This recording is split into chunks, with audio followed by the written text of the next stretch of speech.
It's vast, it's dark, it makes weird sounds, and you have absolutely no idea what's in it. No submarines, no scuba gear, no Google, no Jacques Cousteau.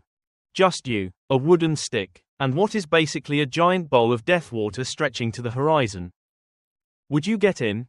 Ancient humans took one look at the ocean and said, absolutely not.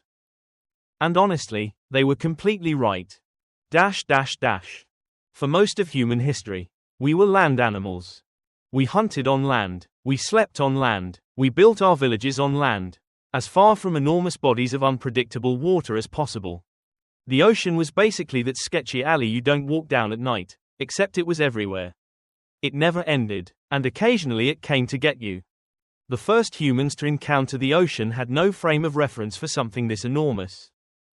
Rivers, manageable, lakes, fine, but this thing? This stretched to the horizon and beyond. What was on the other side? Was there another side?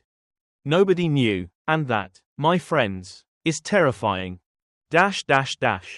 Here's the thing, most ancient humans couldn't swim. Swimming is actually a learned skill, not an instinct, and if nobody in your village swims, you're not swimming. So the ocean wasn't just mysterious, it was an instant death trap if you fell in. Step off a boat, dead. Big wave, dead. Slippery rock, dead. Tripped over your own sandals, also dead. The ocean didn't care about you. The ocean had no feelings. The ocean was just vibes and murder. Audio content produced by vb.vn. Now imagine this.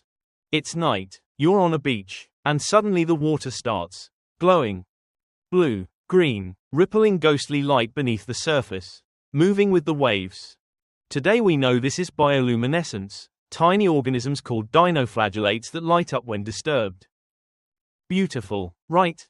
But to an ancient human with no concept of microscopic life, that was a monster, a colossal, glowing, underwater monster, and it was right there. No other explanation made sense. The ocean was alive, it breathed, it glowed at night, and whatever was down there, was looking back at you.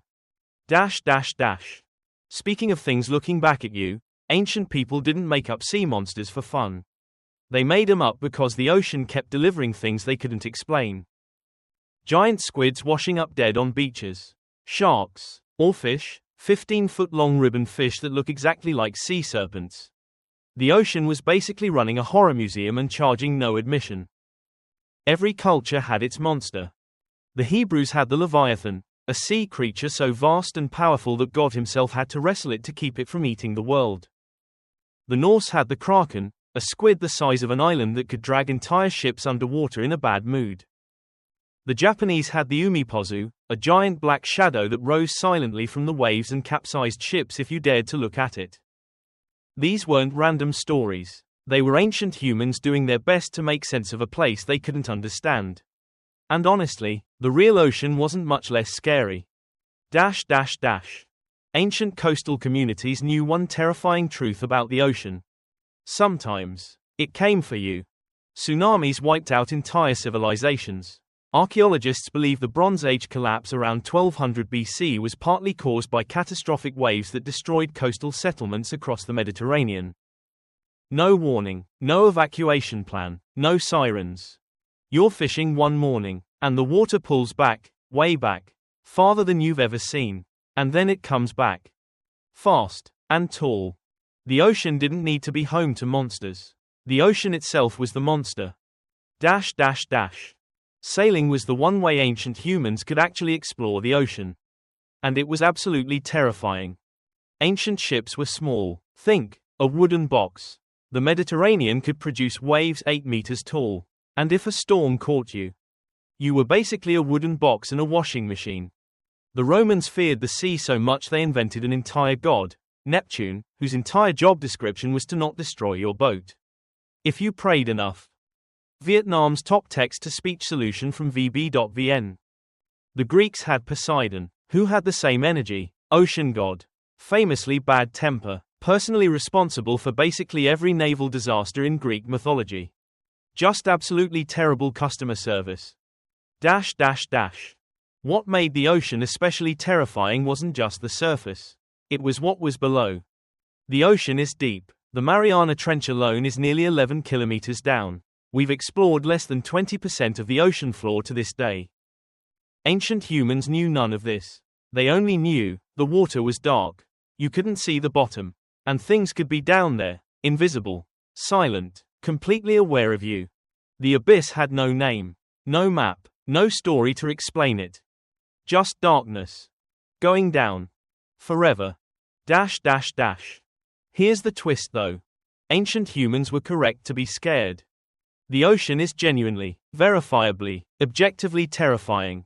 Sharks. Over 400 species. Bull sharks can swim up rivers. Great whites can smell blood from over a kilometer away. The box jellyfish, completely transparent, tentacles up to 3 meters long, can kill you in 2 minutes. You won't even see it coming. The blue-ringed octopus, the size of a golf ball, adorable, carries enough venom to kill 26 humans. Still adorable though. Vietnam's top text-to-speech solution from VB.VN. Ancient humans had no names for any of these things. They just knew. Sometimes people went into the water and didn't come back. Which brings us to People disappeared, constantly. Sailors left port with 3 months of supplies. Sometimes they came back, sometimes they didn't. Sometimes a plank of the ship washed up on a beach a year later and that was the last anyone heard. No SOS, no Coast Guard, no last selfie with the sea monster before the end. Just gone. For every successful voyage the history books celebrate, there were dozens of disasters. Nobody recorded because nobody survived to write him down. The ocean was a one-way door for a lot of people. And then there was the philosophical terror. What if the ocean just ended? The flat earth belief wasn't as ridiculous as it sounds from here. Standing on a beach, you genuinely cannot perceive the curvature of the earth. The horizon looks like an edge. Medieval mapmakers famously included the phrase, "Here be dragons," in blank ocean regions. Not because they thought dragons were definitely real, but because they had no idea what was there. And something had to fill that space. Ancient sailors genuinely feared sailing too far and falling off the edge of the world. Into what? Nobody knew, that was the point. The Greeks had an explanation for every ocean mystery. And it was always the same, Poseidon's fault. Poseidon was the god of the sea, earthquakes, and horses. Why horses? Nobody knows. The gods were weird. He carried a trident and had the temperament of a toddler who just dropped his ice cream. When Odysseus blinded the Cyclops, who was, inconveniently, Poseidon's son, Poseidon spent 10 entire years making Odysseus's commute home as miserable as physically possible. 10 years. For a sea voyage that should have taken 2 weeks. Ancient Greeks didn't see the ocean as a place. They saw it as a living, angry being, one with opinions about you. Specifically. The Norse took ocean terror to another level entirely. Jormungandr, the world serpent, was so enormous it wrapped around the entire earth and bit its own tail. When it finally let go, it meant the world was ending. Synthetic voice by VB.VN. The Kraken was supposedly so massive that sailors sometimes mistook it for an island. Landed on it to camp, and then watched their island slowly submerge. Norse sailors called the open ocean the whale road, which sounds poetic until you remember that whales are massive, unpredictable, and have actually sunk ships.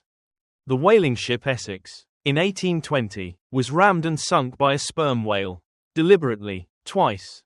The ocean didn't need mythology to be terrifying. It was already doing the work. But here's the remarkable thing. Some ancient humans looked at all of this, the monsters, the storms, the void, the death, and said, let's go. The Polynesians were arguably the greatest navigators in human history.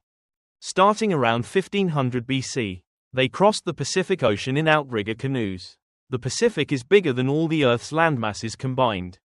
They had no compass, no GPS, no engine. They navigated by stars, ocean currents, the flight paths of birds, and the feel of the waves beneath their hull. And they found Hawaii, New Zealand, Easter Island. They were everywhere. While everyone else was terrified of the ocean, the Polynesians basically made it their backyard. The Polynesians weren't alone in their bravery. The Phoenicians built the ancient world's most sophisticated trade empire entirely at sea. Around 600 BC, they may have circumnavigated the entire continent of Africa. The Vikings sailed from Scandinavia to North America 500 years before Columbus, in vessels roughly the size of a school bus. Across the North Atlantic, every one of these people knew the ocean was dangerous. They decided the rewards, new land, new trade, new resources, were worth the risk. Which is either inspiring or deeply reckless, depending on your perspective.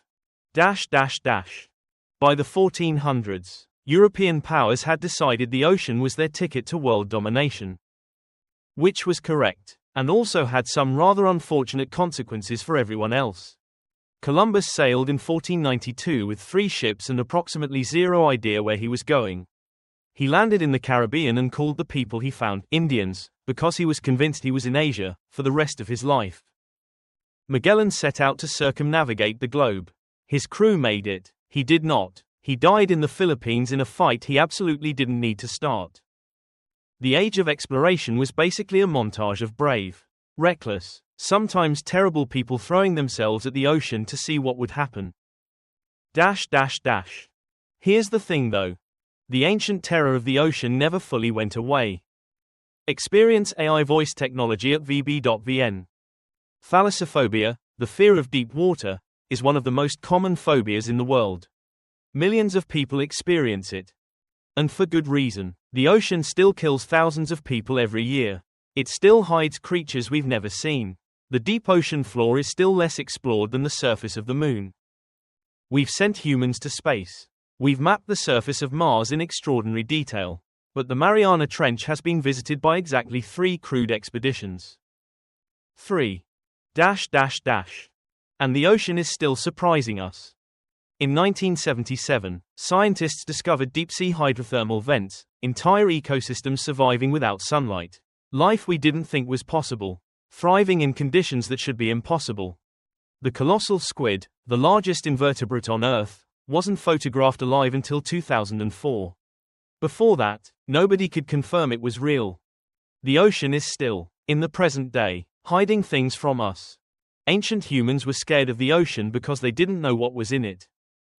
Turns out, neither do we. So the next time someone laughs at ancient people for believing in sea monsters, remind them that we live in the age of sonar, submersibles, and satellite mapping, and we still haven't seen most of the ocean. Experience AI voice technology at vb.vn. Ancient humans looked at the ocean and felt pure, primal, completely justified terror. We look at it and feel pretty much the same. The ocean is big, the ocean is dark, the ocean has things in it. And honestly, that's enough. So there you have it. Ancient humans were terrified of the ocean because it was enormous. It was dark. It contained actual monsters. It randomly destroyed coastlines. And nobody who went in could guarantee they were coming back. Reasonable fears. Every single one. The remarkable thing isn't that they feared it. The remarkable thing is that some of them got in anyway. If you enjoyed this, hit subscribe. New animated history every week. Drop your video request in the comments. See you next time.